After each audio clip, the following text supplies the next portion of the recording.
मैं सबसे पहले कासगंज एटा की जनता का धन्यवाद देता हूं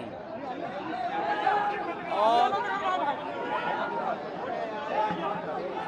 मैं कासगंज एटा के जनता का धन्यवाद देता हूं जिन्होंने देवेश साक्य और आसपास जितनी भी लोकसभाएं समाजवादी पार्टी लड़ रही थी, इंडिया गठबंधन को ऐतिहासिक मतदान कर करके हम लोगों को जिताने का काम किया और इंडिया गठबंधन समाजवादी पार्टी जहां जीता वहीं कई सीटों पर बेईमानी न होती तो आज राजनीतिक परिस्थितियां दूसरी होती। कासगंज एटा के विकास के लिए समाजवादियों ने हमेशा काम किया।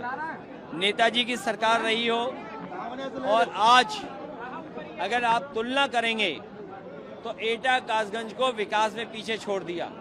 यहाँ का किसान दुखी है, आम लोग परेशान है महंगाई से, भ्रष्टाचार बढ़ रहा है और जहाँ 10 साल की सरकार डबल इंजन, एटा और कासगंज में विकास आते आते डबल इंजन का धुआं निकल गया है और भारतीय जनता पार्टी को हटाने के लिए पीडीए समाज, पीडीए परिवार पूरी तरीके से तैयार है।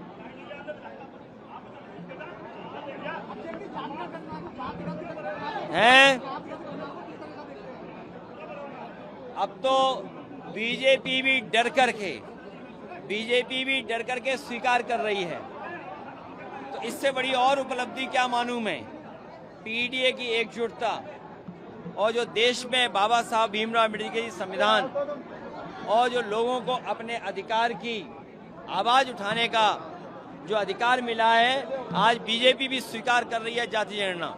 आज अभी मुख्यमंत्री ने प्रेस कॉन्फ्रेंस करी है लखनऊ में। सरकार के 12 साल होने पे मुख्यमंत्री ने प्रेस कॉन्फ्रेंस करी और कहा कि 2014-17 से पहले क्या हाल था और अब क्या हाल है। तमाम उपलब्धियों की आपने जैसे हेल्थ सेक्टर की बात करी, हेल्थ के बारे में, उनको तमाम चीजों के बारे में मैं कई बार सुनता हूँ कि मुख्यमंत्री जी ये कहते हैं कि 2017 से पहले कोई पहचान नहीं थी उत्तर प्रदेश की। सच्चाई तो ये है कि मुख्यमंत्री जी की कोई पहचान 2017 से पहले नहीं थी। 2017 से पहले कहो वो कासगंज भी ना आए हों, 2017 से पहले एटा भी ना आए हों। जिन्हें अपनी पहचान 2017 के बाद मिली है वो ये कह रहे हैं कि 2017 से पहले पहचान नहीं थी। आज मैं ये कहता हूँ, एटा में बिजली का कारखाना, इधर उधर मत जाइए, एटा का सबसे बड़ा बिजली का कारखाना समाजवादी सरकार में लगा और उसका परिणाम है और कारखाने लगना शुरू हो गए।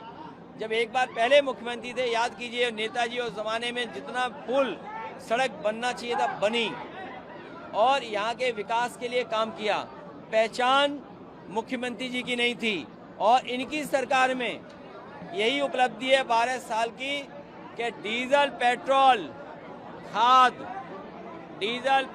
खाद और रसोई गैस और कॉमर्शियल सिलेंडर ऐतिहासिक महंगाई के साथ बिक रहे हैं।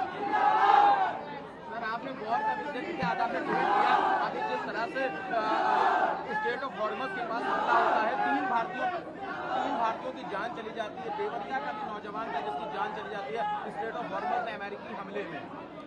देखिए, ये भारत की विदेश नीति की चूक रही। अगर भारत मजबूती के साथ खड़ा होता और जो भारत वॉर को रोकने में कामयाब हो जाता तो आज न जाने जितनी जानें गई किसी की जान नहीं जाती। न केवल जानें बच जाती बल्कि दुनिया में जो अर्थव्यवस्था लगातार खराब होती जा रही है और जिसमें भारत सबसे बड़ा देश है, उसकी अर्थव्यवस्था पे संकट पड़ रहा है, इस संकट भी नहीं होता। तो भारत की जिम्मेदारी थी कि युद्ध रोकने की, और युद्ध अगर रोक लेते भारत सरकार तो भारत को प्रधानमंत्री को विश्व गुरु माना जाता। अध्यक्ष जी, ये लोग गौ माता और राष्ट्रमाता बनाने के लिए पीछे क्यों हट रहे हैं? ये वो लोग हैं जिनके घरों में गाय नहीं है, गाय की सेवा नहीं करना चाहते हैं, गाय के नाम पर ये वोट लेना चाहते हैं। और कासगंज के कहीं डिवाइडर हो, एटा में तो मैं देख आया, एटा में मुड़ते ही डिवाइडर पे सांड बैठे हुए थे।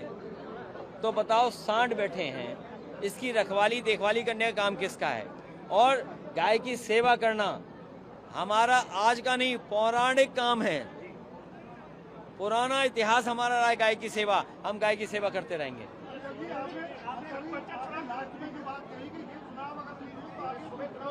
मैं आपसे पत्रकार साथियों से बहुत साफ कह के जा रहा हूं, बंगाल का चुनाव जो लूटा है इन्होंने और बिहार के चुनाव में जो बेईमानी की है, अगर यही लूट और यही बेईमानी उत्तर प्रदेश में हो गई तो इसके बाद भविष्य में कभी चुनाव नहीं होगा। इसीलिए आपने देखा होगा जो डीलिमिटेशन ला रहे थे, महिला आरक्षण के साथ डीलिमिटेशन ला रहे थे, ये ऐसी लोकसभाएं बनाना चाहते हैं जिससे विपक्ष के नेता जीत ना पाएं और अपने हिसाब से ये लोकसभा बनाना चाहते हैं।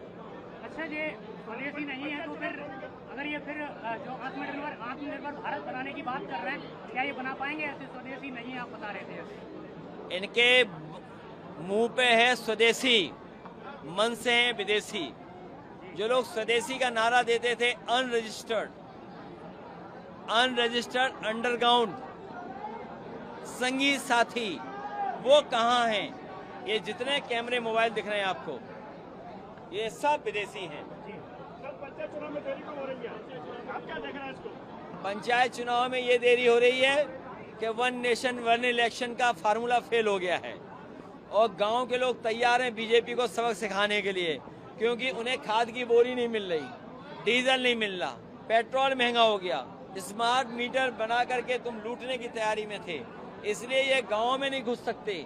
इनकी बुरी हार करेगा ग्रामीण अंचल के लोग, इसलिए घबरा गए लोग।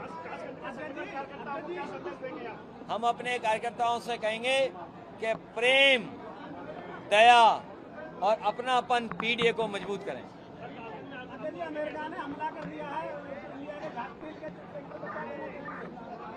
जब तक बीजेपी सरकार कमजोर होगी, दुनिया में हमारे लोगों की ऐसे ही जान जाएगी।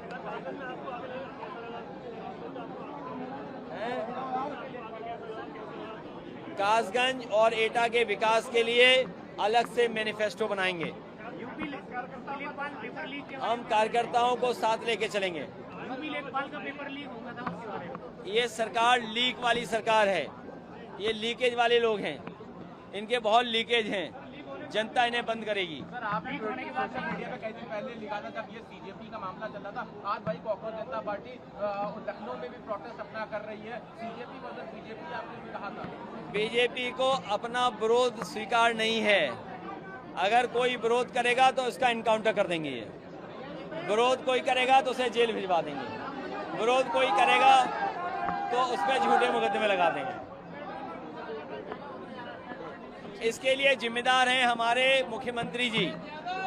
हमारे मुख्यमंत्री जी जिम्मेदार हैं, इसलिए जिम्मेदार हैं क्योंकि डबल इंजन की सरकार है और इनका महंगाई और भ्रष्टाचार की वजह से धुआं निकल गया डबल इंजन का।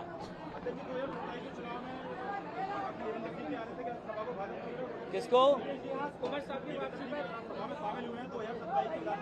कौन? ये समाजवादी पार्टी में हमारे बहुत पुराने और नेताजी के साथी हैं। इनके आने से, देवेश के यहाँ होने से, पीडीए का समीकरण बनाने से, संगठन को मजबूत करने से बीजेपी शून्य पर रह जाएगी।